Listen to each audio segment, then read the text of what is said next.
നീ ബഹളം ഉണ്ടാക്കി ആളെ കൂട്ടരുത്. എന്നാ ഞങ്ങള് കാര്യം പറ. നമ്മള് സാം മരിച്ചത് ഫോൺ വന്നു. സാമ നമ്മുടെ സാമൂല്.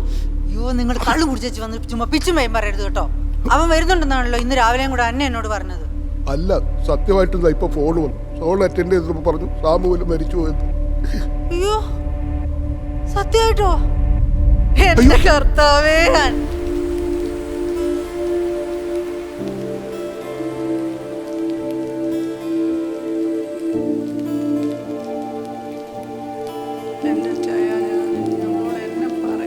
കരയില്ല അമ്മച്ചി.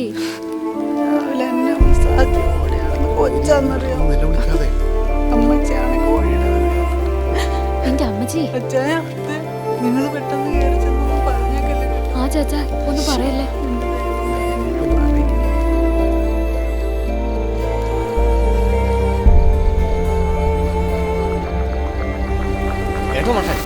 നമ്മുടെ കോശിച്ചാന്റെ അടുത്തേക്കാണ് ആദ്യമായിട്ട് ഈ ഫോൺ കോൾ വരണത്. അതും ഹിന്ദിയില്.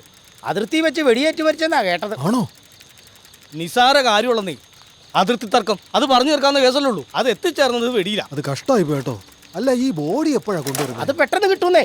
സ്പെഷ്യൽ വിമാനമൊക്കെ ഉള്ളതല്ലേ. അതിനിപ്പോ വിമാനം ഇപ്പൊ എവിടെ ഇറക്കാനാന്നേ? നമ്മുടെ ഉതുപ്പാഞ്ചേട്ട കട്ടത്തിൽ ഇറക്കാലോ മാഷേ. അതെങ്ങനെ ശരിയോ? അവിടെ കപ്പ ഇട്ടേക്കുമല്ലേ. കപ്പയൊക്കെ നമുക്ക് പറക്കണവേ. കപ്പയാണോ വലിയ വിഷയം? അല്ല മാഷേ?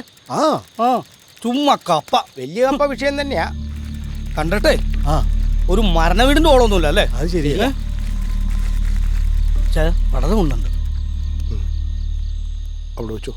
കെട്ടണ്ടേ? ഞാൻ പറയാം. മാക്സിമം ഓടിയിടുന്ന ഓട്ടിച്ചിരുന്നോ, ഒന്നിനൊരു കുറവ് വരുത്തരുത്. അതില് പിന്നെ ഒരു കാര്യം, ഇതൊരു മരണ വീടാണെന്ന് ഓർമ്മ. നമ്മളായി യാതൊരു കുറവും വരുത്താൻ പാടില്ല. അതുണ്ടാവില്ല. പിന്നെ പാർട്ടിക്ക് വേണ്ടി നീ ഒരു ദൗത്യം ഏറ്റെടുക്കും. എപ്പോ ഏറ്റെടുത്തു ചോദിച്ചാൽ മതി. എന്താ ദൗത്യം? ഇവിടെ സാധനമില്ലടാ, പോയി എടുത്തിട്ട്. അതെ, പാർട്ടി പോലെ സന്ദർഭോചിതമായി തീരുമാനമെടുക്കാൻ കഴിയുന്ന ഒരേ ഒരു നേതാവ് നമ്മുടെ ഈ വഴക്കനാ. ഒരാളെ പോയി പത്ര റിപ്പോർട്ടർ ഞാൻ വിളിച്ചിരുന്നു. പത്രം പ്രിന്റിങ് കഴിഞ്ഞാ പറഞ്ഞേ. അതല്ല വിശദമായിട്ട് നാളെ കൊടുക്കാം. അല്ല, ഈ പ്രതീക്ഷ ഒന്നും വന്നില്ലേ? നേരത്തെ കാലത്തൊന്നും വരൂല്ലല്ലോ.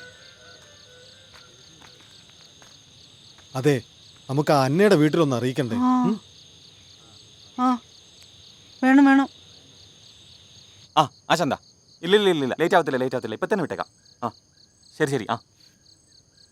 പെട്ടെന്ന് വിട്ടേരെ. ചേട്ടാ, സിനിമ സ്റ്റോപ്പ് ചെയ്യണോ? വേണ്ട. ഇനി സിനിമ സ്റ്റോപ്പ് ചെയ്തിട്ട് വേണം അത് കണ്ടോണ്ടിരിക്കുന്നവരെല്ലാം കൂടി വന്ന് സിനിമ സ്റ്റോപ്പ് ചെയ്തെന്ന് പറഞ്ഞ് കേബിളെല്ലാം കൂടെ തല്ലിപ്പൊട്ടിക്കാം. നീ ഈ ഫോട്ടോ സൈഡിൽ ടിക്കറായിട്ട് വെച്ചിട്ടേ അതിൽ ആദരാഞ്ജലികൾ എഴുതിയാൽ മതി. എന്നിട്ട് ന്യൂസ് ആണെങ്കിൽ സ്ക്രോളിംഗ് ആയിട്ട് പോട്ടെ.